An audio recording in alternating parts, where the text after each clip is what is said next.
기도하겠습니다. 감사합니다.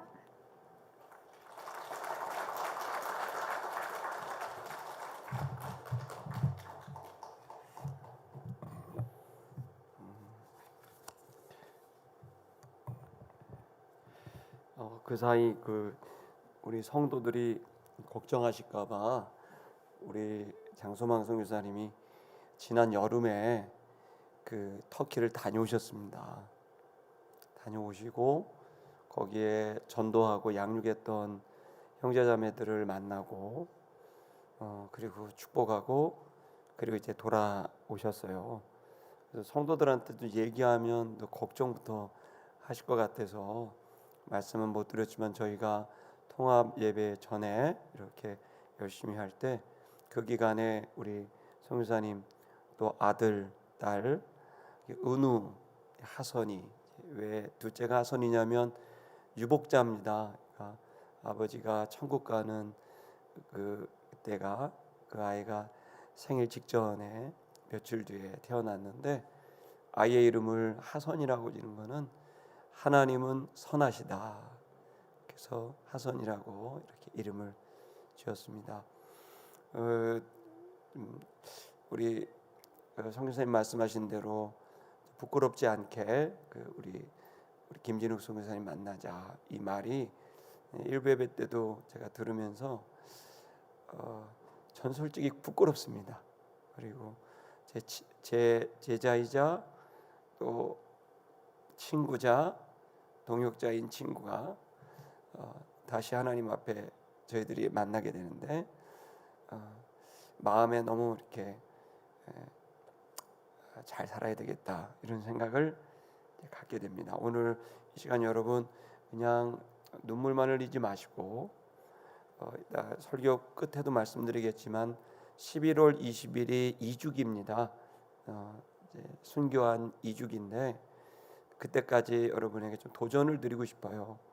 나와 선교, 복음 전하는 것과 나에 대한 이 두 가지 고민을 11월 20일까지 한 2달 좀 넘게 남았는데 여러분이 한번 고민해 보시고 기도해 보셔서 우리가 이 선교의 순교자의 피에 부합하는 그러한 정결한 교회가 되는 일은 구호에 있지 않고 우리의 진정성 있는 고민과 기도와 결단이 있다고 생각합니다. 저도 11월 20일까지 기도하고 나라고 하는 사람과 이 복음을 전하는 선교에 대한 생각을 해보려고 하는데 여러분에게도 도전합니다. 그리고 여러분의 삶에 아주 좋은 옳은 결단이 있기를 또 주님의 음성이 들려지게 되기를 주의 이름으로 축복합니다. 오늘은 설교가 굉장히 짧을 것으로 기대합니다. 할렐루야. 다시 요한복음 13장으로 가면요, 사실 맥락상 같은 말입니다. 오늘 본문은 세족식에 대한 말씀입니다. 이제 여러분 회사나 또 그리고 또 이렇게 교육기관에 보면 세족식 하죠. 세족식을 하는 거는 목적은 아주 간단합니다. 공동체 의식을 갖게 하고 그리고 서로 겸손하게 섬겨라라고 하는 그런 공동체 의식을 갖고자 하는 그런 목적이죠. 근데 그 세족식이 시작된 그 연유가 여러분이 읽으실 본문에 나와 있습니다. 그런데 이제 세족식은 예수님이 시작한 건 아닙니다. 사실은 그리스 로마 시대 때도 세족식이 많았습니다. 세례식도 그랬고요. 세족식은 근데 예수님이 하셨던 이 본문에 있는 내용은 좀 특이합니다. 다른 세족식은 예를 들어 어떤 지도자가 있고 또 그를 따르고 있는 이제 추종자들이 있으면 밑에 있는 추종자들이 그 위에 있는 그 지도자의 발을 닦아줍니다. 왜 그렇게 하냐면 이제 네가 이 그룹에 들어오면 지도자의 허물을 보지 말고 허물은 덮어주고 그 허물을 씻어주고 닦아줘라. 그런 의미에서 어떤 그 조직에 들어가거나 또 집단에 들어가거나 또 어떤 선생님 밑에 들어가면 절대로 선생님에 대한 비난이나 공격을 하지 않고 그 선생님을 섬기겠다라는 각오로 들어와야 된다. 그래서 당시에 모든 세족식은 밑에 있는 사람이 위에 있는 분의 그 발을 닦아주는, 손을 닦아주는 일이었어요. 그리고 위에 있는 사람은 주로 세례식을 했어요. 물 속에 들어가서 이제 물을 넣고 빼는 과정을 통해 우리 그룹 안에 이제 너는 이전의 가치관을 다 버리고 이제는 나를 추종하는, 우리 그룹을 추종하는 사람이 된다. 그래서 이제 세례식을 했어요. 근데 이제 그건 아주 자연스러운 지도자가 또 따르는 추종자를 세례식을 해서 그 그룹의 이론을 만들었거든요. 근데 이제 세족식은 달라요. 왜냐하면 이제 일반적인 당시 세족식은 아랫사람이 윗분의 손발을 닦아줘서 정성스럽게, 그러면서 존경을 표시하고 또 그리고 공동체 의식을 강화했는데, 예수님은 오늘 본문에서는 그 제자들의 발을 닦아주시는, 그러니까 베드로가 깜짝 놀라서 이렇게 하실 수 없습니다, 이거는 이제 정상적이지 않습니다라고 하면서 거부를 하게 되니까 예수님이 그래도 설명을 하신 다음에 12제자 모두에게 세례를 베푸신 그 내용입니다. 예수님이 왜 이런 세족식을 하셨을까? 오늘의 주제는 거기에 있습니다. 왜 예수님은 세족식을 하셨을까? 왜 하셨을까요? 그게 본문에 나와 있고 그 세족식에 담긴 의미는 뭘까요? 그 진리가 오늘 본문에 담겨 있습니다. 이것은 고난주간을 시작하시는 그 즈음에 일어났던 일이라고 생각합니다. 그래서 어떤 분은 예수님이 고난주간에 두 번의 이런 만찬이 있었다, 하나는 세족식, 하나는 성찬식, 이렇게 보는 분이 있고, 어떤 학자들은 세족식과 성찬식이 같은 만찬에 일어났었던 것이다 라고 얘기를 합니다. 왜냐하면 요한복음은 시간에 따라서 기록한 게 아니라 전하고자 하는 메시지에 따라서 사건들을 조합했기 때문에 먼저 나왔다고 해서 일찍 일어난 사건은 아니에요. 이건 그냥 요한이 7가지 예수는 누구인가 라고 하는 그 메시지를 전하는 과정에서 그 중에서 여러 사건들을 시간과 관계없이 이렇게 조합해서 성령께서 이제 기록하게 하신 내용이니까요. 근데 중요한 건 뭐 2번 있었냐, 1번 있었냐, 뭐 성찬식과 함께 했느냐, 뭐 세족식이 뭐 따로 했느냐, 그것이 뭐 의미가 없는 건 아니겠지만 이 요한복음에서 말하고 싶은 것은 2번 했냐 1번 했냐가 아니라 이 세족식이 어떤 의미냐, 성찬식이 어떤 메시지냐라고 하는 겁니다. 오늘 이 시간 저와 여러분이 예수님이 왜 세족식을 하셨는지를 깨닫고 그 세족식에 우리에게 주시는 그 가치가 여러분들의 신앙생활에, 여러분의 삶 속에 풍성하게 넘치게 되기를 주의 이름으로 축복합니다. 왜 하셨을까요? 우리 1절에 나와 있습니다. 우리 원전 노트를 좀 보여주시겠습니까?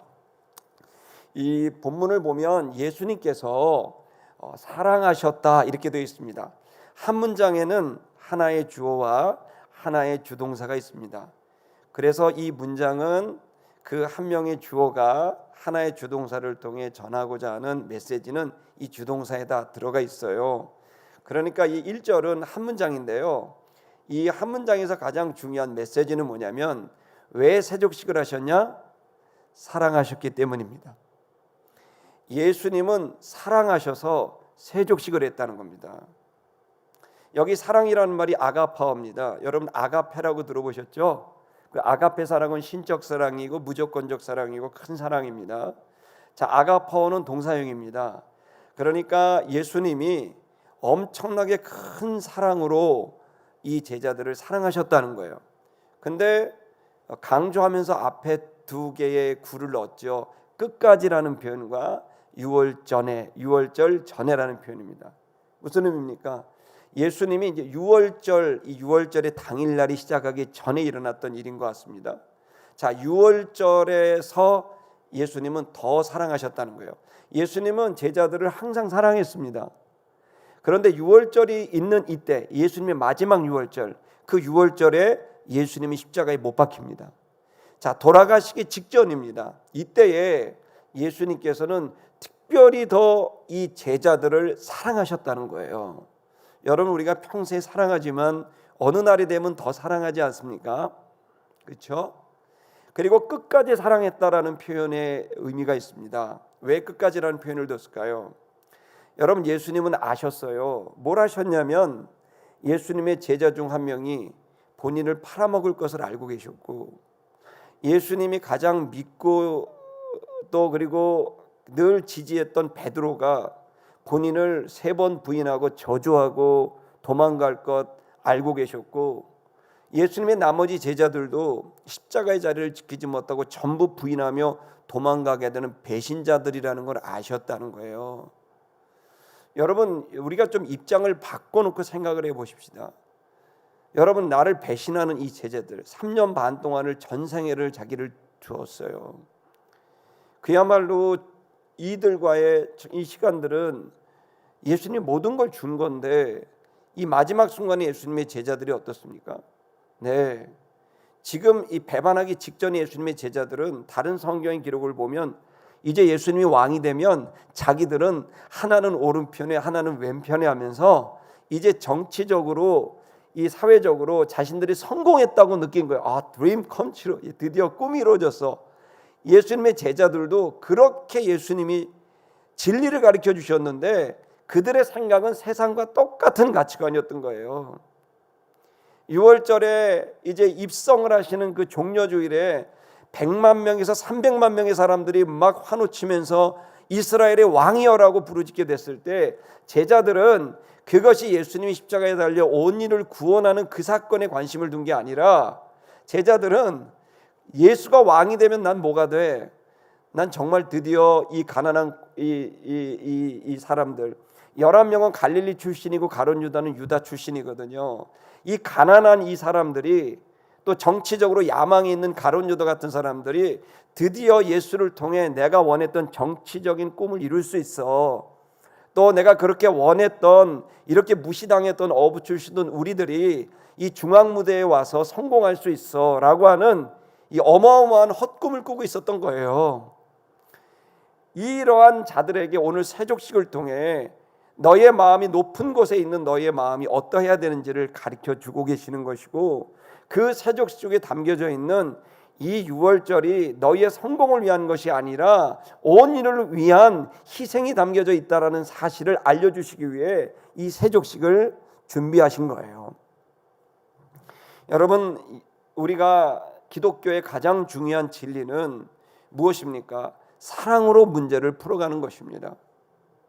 이 사랑이라고 하는 것, 여러분 배신자인 줄 알고 그야말로 뒤통수 친 녀석인 줄 알고 이런 사람을 여러분 그 제자들을 앞에 두고 아무렇지 않게 그들이 무엇을 할지 다 알고 계심에도 불구하고 모른 척하고 그들의 발을 다 닦아주면서 내가 너에게 한 것처럼 너희들이 이렇게 해라 라고 당부하신 것은 그 순간 부족한 제자들을 본 게 아니라 그 이후에 그들이 성장하게 될 멀리 바라보면서 이들을 성장시키고 싶은 하나님의 예수님의 깊은 사랑의 헌신이었습니다.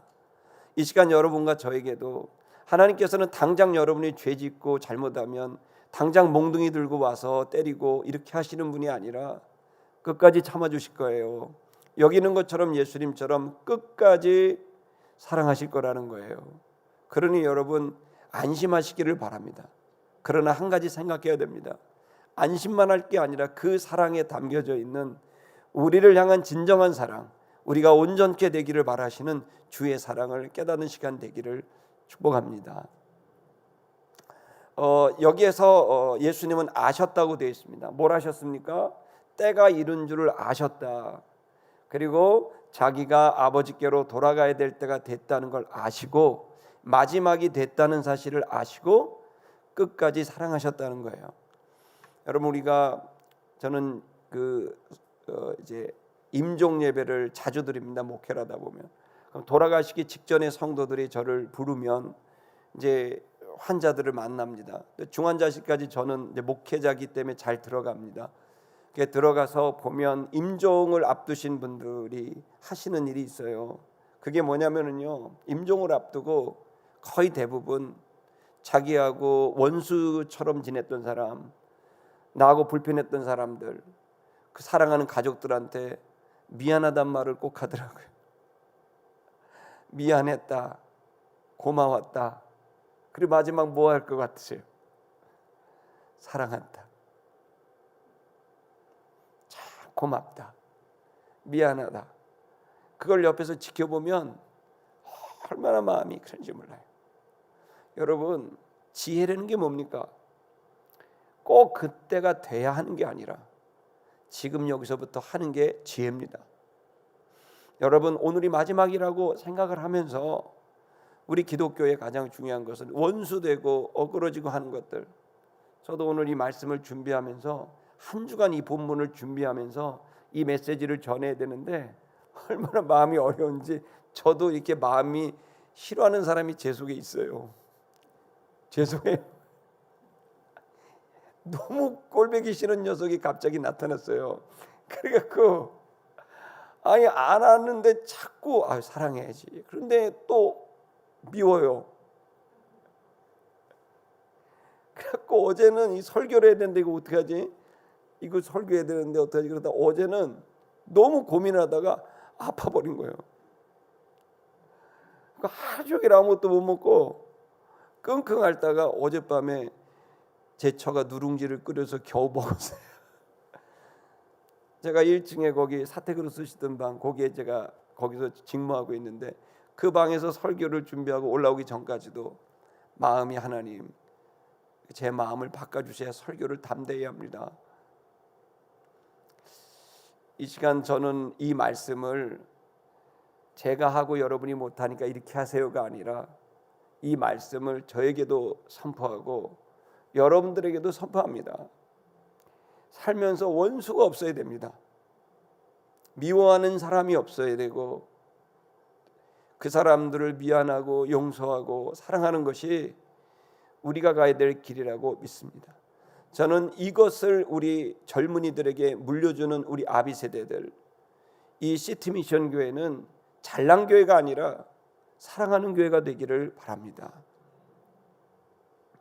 예수님은 마지막 끝에서 이 철없는 제자들, 그들을 끝까지 사랑하시며 그들을 섬깁니다. 어떻게 하셨을까요? 세족식을 하신 겁니다.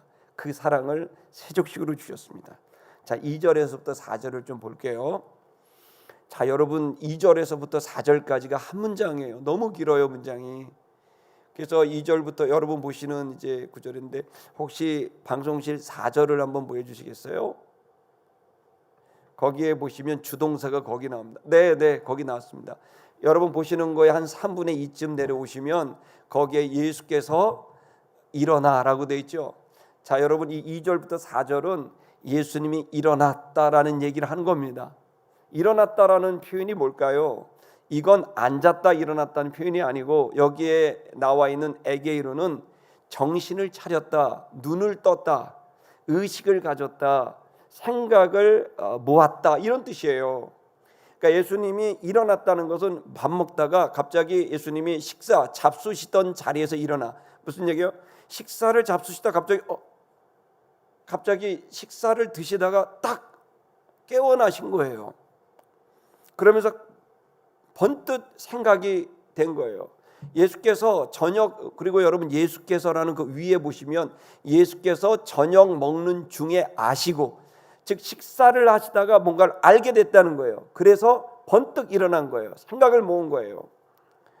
여러분, 우리가 일상을 살면서 우리가 밥을 먹고 이렇게 놀이도 하고 즐거움도 누리고 막 삽니다. 근데 정신을 못 차리고 살면 안 돼요. 여러분, 우리가 드라마 보는 것도 뭐 이렇게 검은 태양 이런 거 보는 것도 좋고, 또 뭐 이렇게 드라마 무슨 뭐죠? 스카이 뭐 이런 거가요? 그러니까 그런 드라마를 보면서 시간을 보내는 것도 좋고, 또 스포츠 뭐 골프를 하는 것도 좋고, 여러분 뭐 탁구를 치는 것도 다 좋아요. 여행 가고 또 이렇게 맛있는 거 먹으러 가는 것도 좋아요. 근데 여러분 하셔요. 하지 않는 거 아니에요. 해야 돼요. 근데 거기다 정신을 팔리고 살면 하다가 인생이 잘못된 길로 가요. 예수님도 순간순간 일상을 사시다가 깨달음이 올 때가 있는 거예요. 여러분, 저와 여러분의 일상을 살고 열심히 살고 즐겁게 행복하게 사시길 축복합니다. 그러나 여러분, 그러다가도 성령께서 이거 아닌데, 이렇게 해야 되는데라고 하는 순간순간 깨닫게 알게 하시는 게 있단 말이에요. 예수님이 그런 거예요. 제자들하고 정찬을 들으시다가 이렇게 식사를 이렇게 하시다 갑자기 딱 알아버리신 거예요. 뭘 알았냐면 5가지를 알았어요. 순간적으로 알아버리셨다는 거예요. 첫 번째가 뭡니까? 다시 2절로 올라가시겠어요? 원전 노트 앞에 보십시오. 거기에 첫째로 알았던 건 먹는 저녁이라는 걸 아셨던 거예요. 무슨 얘기입니까? 이 저녁이라는 걸 아셨어요. 이 저녁이 다른 저녁과 다르다는 걸 아는 거예요. 이 저녁에 바로 성찬을 해야 되는구나. 이 저녁이 너무 중요한 저녁이구나. 예수님이 식사를 하다 오늘 밤이구나. 오늘 밤이구나. 이걸 직관적으로 알아버린 거예요. 이 잡수시 먹는 저녁이라는 걸 알게 됐어요. 여러분, 우리가 주께서 이러한 깨달음을 두 번째 뭘 하셨냐면요, 마귀를 알아버리셨어요. 마귀를 본 거예요. 마귀를 느끼신 거예요. 마귀가 뭐 하고 있었습니까? 집어넣고 있었어요. 뭐를요? 마음에 뭘 집어넣습니까? 벌써 이미 집어넣었어요. 유다가 바로 예수를 팔려는 마음을 마귀가 이미 집어넣고 있다는 것을 알아버린 거예요. 예수님이 식사하시다가 마귀가 일하고 있구나, 지금 그걸 보신 거라는 거예요.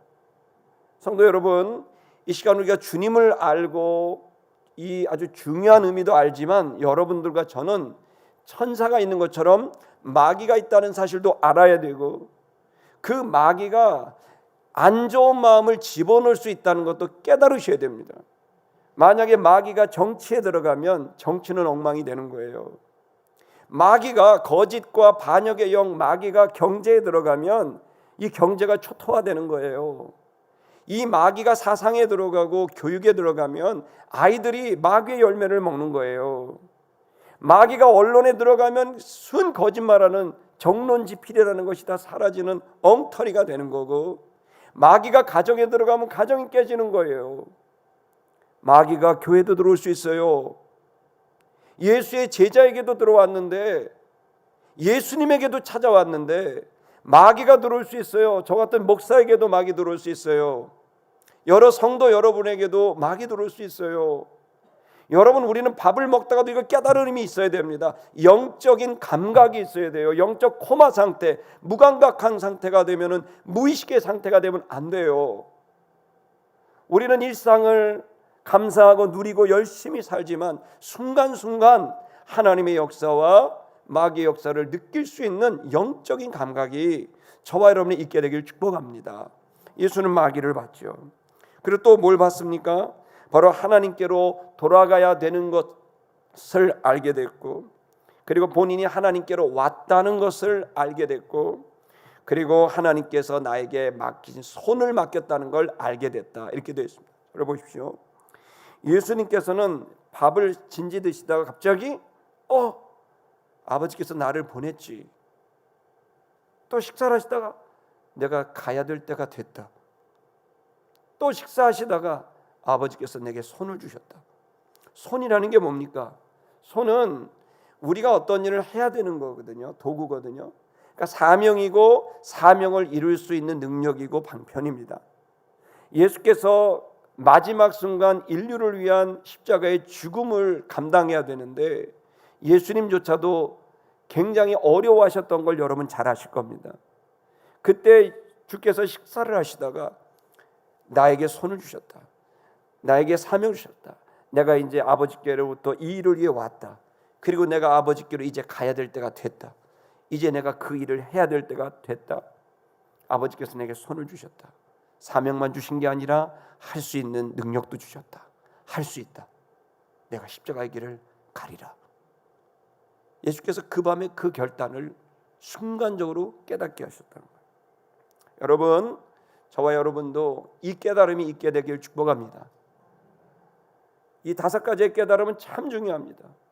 이 때라고 하는 것에 대한 깨달음, 그리고 영적인 존재에 대한 깨달음, 내가 이 땅에 오게 된 이유에 대한 깨달음, 내가 아버지께로 가는 것에 대한 깨달음, 그리고 내가 해야 될 일과 그 일을 할 수 있는 능력이 내 안에 있다는 이 깨달음. 여러분, 식사하시던 예수님이 깨달은 이 깨달음이 저와 여러분의 일상에 순간순간 일어나게 되길 주의 이름으로 축복합니다. 그렇게 되자 예수께서 갑자기 일어나셨습니다. 그러더니 겉옷을 벗으셨습니다. 겉옷을 벗었다는 건 겉옷은 외적인 일이고 큰 일이고, 그러나 겉옷을 벗었다는 건 작은 일이고 내적인 일입니다. 그러나 이 큰 일이냐 작은 일이냐가 중요한 게 아니라 그 일 자체가 의미가 있어야 되는 줄 믿습니다. 예수님은 겉옷을 벗으셨고 그리고 수건, 즉 앞치마를 두르셨습니다. 여기 두르셨다라는 표현은요, 디아조님이라는 단어는 거의 안 쓰는 단어예요. 이 단어는 어디서 쓰냐면 전쟁터에 나갈 때 군인이 마지막 혁띠를 맬 때 꽉 잡아맨다, 이런 뜻이에요. 잘 안 쓰는 단어인데, 그러니까 예수님은 앞치마를 그냥 이쁘게 매신 게 아니야. 이쁘다 이렇게 한 게 아니고 꽉 묶었어요.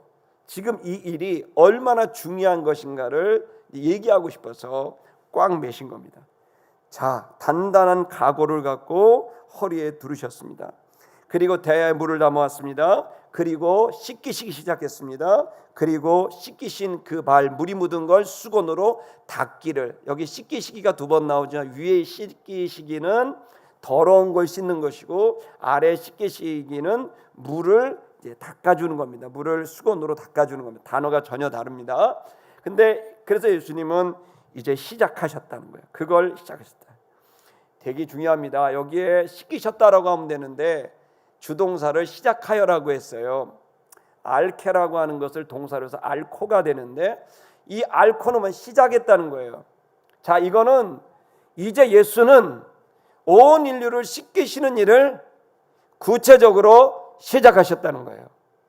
드디어 고난의 주간은 시작됐고, 인류를 시작하는 치열한 전쟁터 같은 인류를 구원하는 그 영적 싸움은, 그 한 주간의 싸움은 시작된 겁니다. 그 목적은 무엇이냐? 씻기시기 위한 거예요. 여러분과 제 안에 있는 상처를 씻기시기 위해서, 저와 여러분 안에 죄책감을 씻기고, 저와 여러분 안에 수치심을 씻기고, 우리 안에 있는 그 모든 죄와 허물과 실수를 다 씻기셔서 깨끗하고 거룩하게 성결하게 하시려는 게 예수께서 피 흘려 죽으신 이유인 겁니다. 그래서 그것을 시작하셨다는 거예요. 그리고 거기에 묻은 물조차도 수건으로 완벽하게 닦으셔서 일상을 다시 살아갈 수 있는 깔끔하고 개운하게 새로운 삶을 시작할 수 있는 그 은혜를 베푸신 것이 세족식이라는 것을 말하고 있습니다. 그랬더니 베드로가 깜짝 놀라는 거예요. 베드로가 뭐라고 말합니까? 주여, 주께서 지금 제 발을 씻기시는 겁니까? 그러면서 놀랍니다. 그러니까 예수님이 그에게 말했습니다. 너는 지금 내가 너에게 하는 이것을 너는 알지 못한다. 이게 무슨 의미가 있는지 넌 모른다. 베드로는 기존에 있던 세족식만 알고 있었지, 예수가 왜 자기의 발을 씻는지, 제자들의 발을 씻는지를 모르고 있어요. 그래서 예수님 말합니다. 그러나 이후에는 얼마 지나지 않고선 네가 알게 될 것이다 라고 말을 했습니다. 그러자 베드로가 뭐라 말합니까? 당신은 절대로 내 발을 씻을 수 없습니다. 이해가 안 되는 거예요. 왜? 인간적으로 어떻게 스승이 제 발을 씻습니까? 그러니까 안 된다고, 그 겸손에 대한 생각, 또 여러 가지 인격적인 부담감들이 베드로에게 있었던 겁니다. 그런데 예수님은 이 인간적인 부담감이 아니라 그 세족식에 담겨져 있는 진짜 진리를 말해주고 있는 겁니다. 예수께서 말했습니다. 만일 너를 내가 씻기지 않는다면 너는 나와 상관이 없게 된다. 세족식을 한 이유를 뭐라고 말하냐면, 만약에 내가 네 발을 씻기지 않는다면 너와 나는 상관이 없게 된다. 무슨 말입니까? 여러분, 이 본문을 그냥 직역으로 말하면 상관이라는 단어가 되게 중요한데, 그게 뭐냐면, 이 질문을 하면 너는 나와 더불어 분깃을 공유하지 못한다, 소유하지 못한다, 이런 말이에요. 상관이라는 말은 단순히 관계가 말하는 게 아니라 일치된 관계를 말하고, 일치된 관계는 분깃이라는 단어가 여기 딱 들어있거든요. 분깃이 뭡니까? 그것은 이제 유산이에요. 헤리티지 같은 거예요. 그러니까 내가 아들이면 아들의 유산을 아버지로부터 받잖아요. 그게 분깃이에요. 즉 하나님의 자녀가 되게 되면 하나님의 자녀가 되는 특권, 권세를 얻게 되고, 그 권세가 오게 되면 그것으로 생득적으로, 그 생명이 오게 됨으로 인해서 생득적으로 우리에게 분깃, 즉 축복이 오게 되어져 있는 겁니다. 여러분, 우리가 어떤 사람이 양자를 가게 되면, 그렇죠? 부잣집에 양자를 가게 되면 어떻게 됩니까? 부잣집 양자 가기 전에는 좀 가난한 소년이었는데, 그 가난한 소년이 부잣집에 양자를 가게 되면 이 소년은 그 부잣집 어른의 분깃을 받게 되는 거잖아요. 그렇죠? 그래서 지금 예수님께서 하시는 거는 뭐냐면 우리가 하나님의 자녀가 되게끔 하시는 거예요. 그걸 위해선 씻어야 돼요. 더러워선 하나님의 자녀가 될 수 없어요. 왜냐하면 하나님이 거룩한 분이거든요. 그래서 하나님이 거룩하기 때문에 그의 자녀가 거룩해야 되기 때문에 이 문제를 해결하려고 예수가 온 거예요. 예수가 죽은 이유는 씻어주려고 온 것입니다. 그래서 얼만큼 씻어요? 완벽하게. 우리가 씻어봐야 더럽습니다. 우리 꼬맹이들한테 너 얼굴 씻어, 손 씻어 막 합니다. 목욕탕 가서 막 손 젓고 여러분 막 하지만 안 씻는 이만 못하게 더럽잖아요. 누가 씻어줘야 돼요? 엄마가 씻어줘야 깔끔하게 돼서 왕자님이 되잖아요. 그지같이 있다가 말이죠, 그죠? 떼꾸정물 다 빼고. 여러분, 우리가 씻어요? 안 돼요. 우리의 사과, 또 우리의 사랑의 표현, 그거 좋은 거 맞는데 그거 갖고 될 문제가 아니에요. 왜냐하면 하나님의 절대와 거룩에 우리가 가야 되는데 이 문제를 해결할 방법이 없어서 아무리 씻어도 더러운 우리의 모습, 이걸 씻어주려고 예수가 오신 겁니다. 그 씻는 과정을 통해 어떻게 됩니까? 하나님의 자녀로서 우리에게 기회를 주시는 거죠. 그래서 여러분, 분깃은 어떻게 받느냐? 거룩해야 받아요. 깨끗해야 받아요. 여러분과 제가 이런 그 주님의 씻기심의 은혜를 여러분이 체험할 수 있기를 축복합니다. 세족식은 씻기심의 그 은총, 그 의미와 가치가 담겨져 있는 겁니다. 좀 더 보셔야 됩니다. 그러자 시몬 베드로가 뭐라고 말합니까? 주여, 발뿐만 아니라 손과 머리도 감겨주고 손도 씻어. 베드로는 항상 오바를 해요. 이렇게 보면 성경을 보면 재밌는 캐릭터예요. 오바를 꼭 해요. 그냥 감사합니다 이러면 되는데, 발 씻어주십시오 그러면 되는데, 손도 씻어주고 머리도 감겨달라 그러니까 참 베드로의 순수함을 알 수는 있습니다. 그러나 태세전환, 요즘 애들은 이런 걸 보고 태세전환 오지다 이런 표현을 쓰는데요. 아주 최신 언어이기 때문에 여러분이 태세전환 오지네 이렇게 말을 하더라고요. 갑자기 태도를 바꾸는 거예요.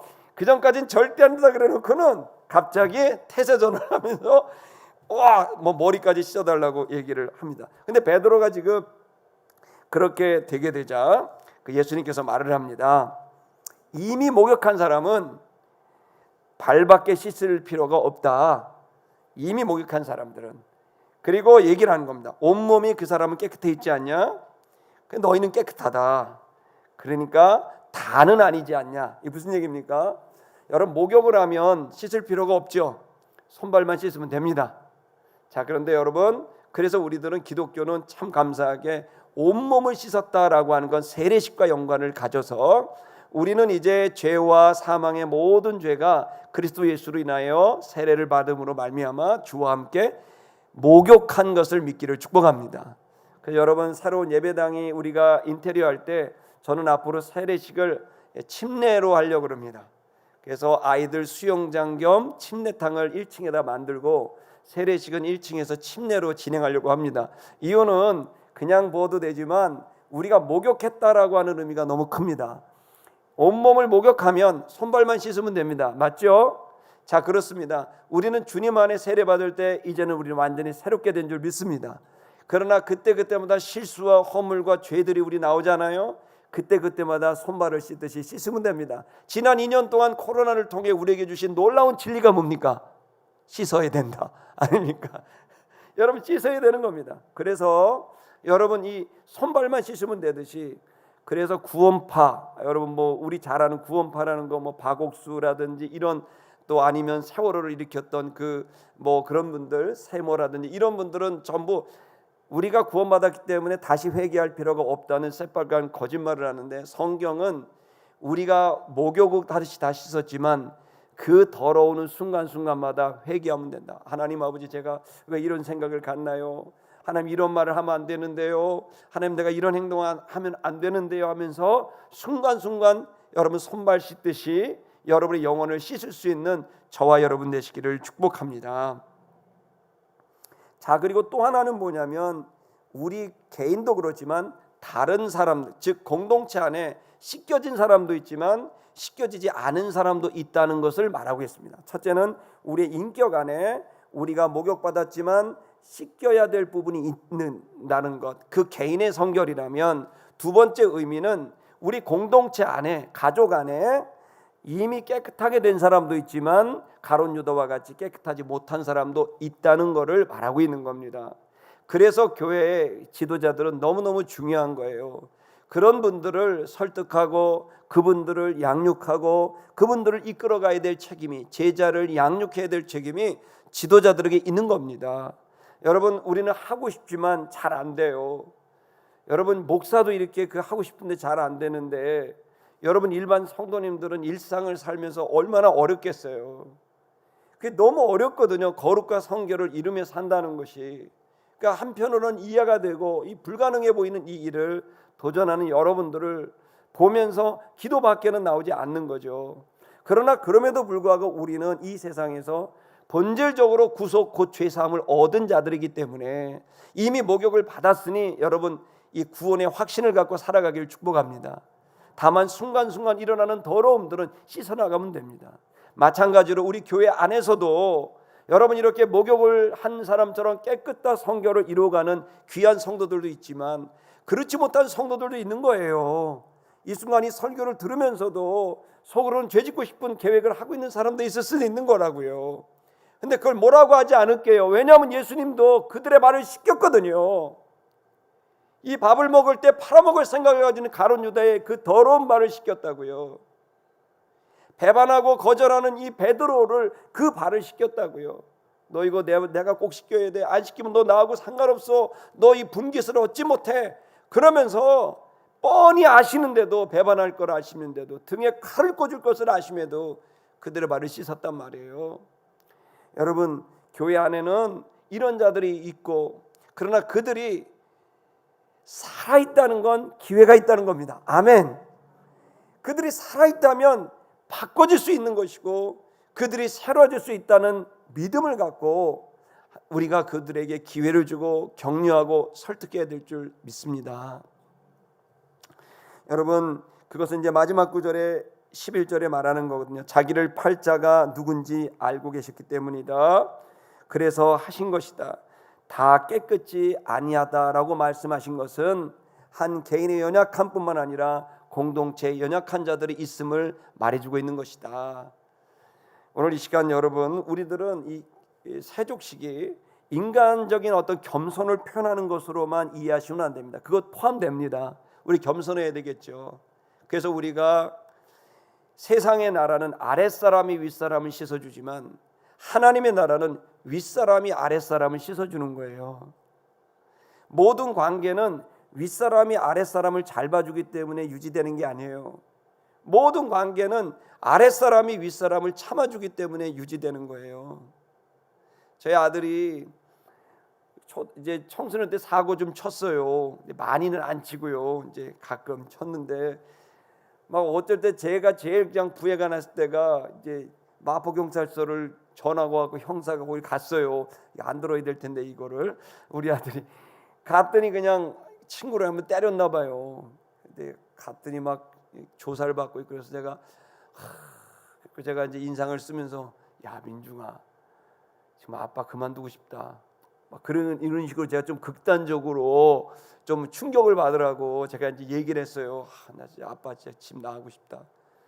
이게 뭐냐 이게 막. 그래서 제가 혼내를 시르고 제가 이렇게 했더니 갑자기 아들이 저를 딱 보더니 아빠 난 몇 번도 나가고 싶었어. 근데 내가 다 참은 거야 아빠. 갑자기 날 공격하는 거예요. 내가 아빠 때문에 얼마나 집 나가고 싶은데 근데 내가 겨우 참았다는 거예요. 그러고 내가 겨우 참았다고 하면서 아빠만 참은 거 아니라는데 갑자기 내가 이제 되려 주고 말로 받은 느낌을 받으면서 생각해 봤어요. 차를 타고 보면서 그렇지. 모든 관계라는 게 윗사람이 아랫사람을 참아줘서 되는 게 아니라 아랫사람이 윗사람을 참아줘서 유지되는구나. 자식들이 얼마나 집 나가고 싶었을까. 근데 참아주니까 이 관계가 여기까지 되는구나. 제가 목회를 하면서도 성도들이 미운 적도 몇 번 있었어요. 뭐 생일이 돼도 모두 돼도 막 챙겨주지도 않고 막 그러는 거예요. 난 다 챙겨줬는데 이것들이 말이요. 막 그리고 막 내가 막 장학금도 주고 뭐도 주고 막 용돈도 주고 막 그러는데 내가 아플 때는 한 놈도 안 찾아오더라고. 가끔 막 화가 나갖고 그만둬야 됐다 막 이런 생각을 했어요.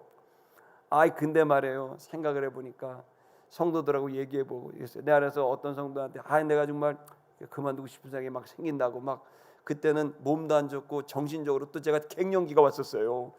그래갖고 막 우울하고 막 이래갖고 그래갖고 내가 나도 모르게 잘 안 하다가 그냥 툭 하면서 내 목회도 그만두고 싶다 그랬더니 그 집사님이 하는 말, 목사님 사실 저도 몇 번 교회를 떠나고 싶었습니다. 내가 그때 듣다가 왜 떠나고 싶었는데 그랬더니 막 얘기를 해. 제가 뭐 실수한 거 뭐 이렇게 그렇구나.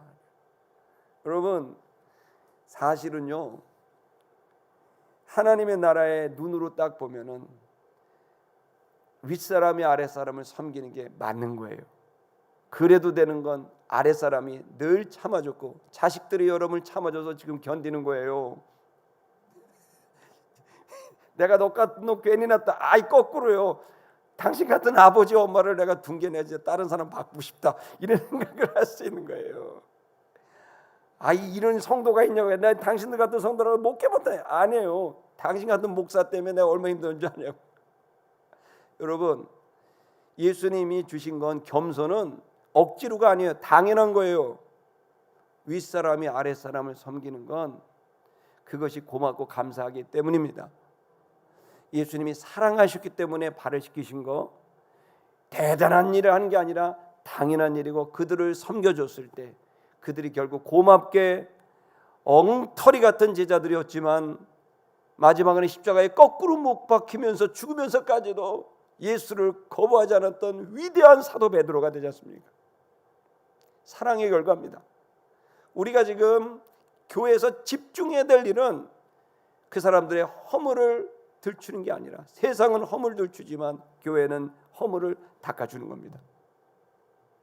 우리는 서로 그 허물들을 알지만 닦아주는 참된 교회가 되어야 될 줄 믿습니다. 더 나아가 우리 공동체에 더러운 여러분 이 힘들어하는 사람들 여러분 죄 정죄하지 마시고 그들을 다 닦아주고 품어줘야 될 줄 믿습니다. 교회가 여러분 의인들 오는 데입니까? 천만의 말이에요. 죄인들 오는 곳이에요. 아멘 하세요. 죄 안 짓는 사람이 오는 게 교회입니까? 죄진 사람이 오는 게 교회입니다. 우리는 서로 보면 누구는 거룩하고 누구는 덜 거룩하고 얘기할 수 있죠. 그러나 하나님의 눈으로 보면 그놈이 그놈이에요. 금강산 1만 2천 봉이 그렇게 많고 12,000개 봉우리 했는데 어떤 놈은 멋있고 어떤 놈은 안 멋있고 헬리콥터 타고 가보세요. 다 그 봉우리가 그 봉우리지. 하나님의 입장에서는 우린 다 거기서 거기에요. 제가 이 설교를 하면서 제 마음에도 막 이런 정죄감이 일어나는 일들이 있었기 때문에 이 부분은 저에게도 말을 하는 겁니다. 여러분 우리 시티미션 교회 더러운 걸 씻어주는 교회 됩시다. 한 가지만 더 하겠습니다. 오늘 선교사님 말했잖아요. 이 지구 반대편에는 또 우리가 알고 있는 이 세상에는 그 더러움에 빠져 있는 사람들이 있습니다. 깨끗하게 살고 싶지 않은 사람 어디 있습니까? 그들이 살 길은 예수 만나는 길밖에 없잖아요. 이 복음이 예수가 우리를 살게 했고 여기까지 와겠습니다. 11월 20일이 우리 진우 형제 순교 2주기입니다. 여러분 얼굴을 한 번도 못 보신 분도 계시겠지만 여러분 우리가 이제 시티미션 교회 가족이 됐습니다. 우리의 가족입니다. 아멘. 제가 여러분 도전합니다. 11월 20일까지 한번 하나님 앞에 기도해 보십시다. 나라고 하는 자와 선교라고 하는 거. 선교를 어떤 프로그램으로 보지 마세요. 선교는 생명을 살리고 씻겨주는 거예요. 자기 씻겨주고 생명을 살리는 것과 나는 어떤 관계가 있는지 우리 11월 20일까지 깊이 기도하고 고민하고, 그래서 여러분에게 하나님께서 주시는 응답이 있걸랑 여러분들이 함께 마음을 모아서 우리의 생애가 선교할 수 있는 생애가 되기를 바랍니다. 하나님께서 저와 여러분에게 그렇게 하면 큰 은혜와 복을 주실 겁니다. 우리 주님께 노래하십시다. 은혜 찬양하겠습니다.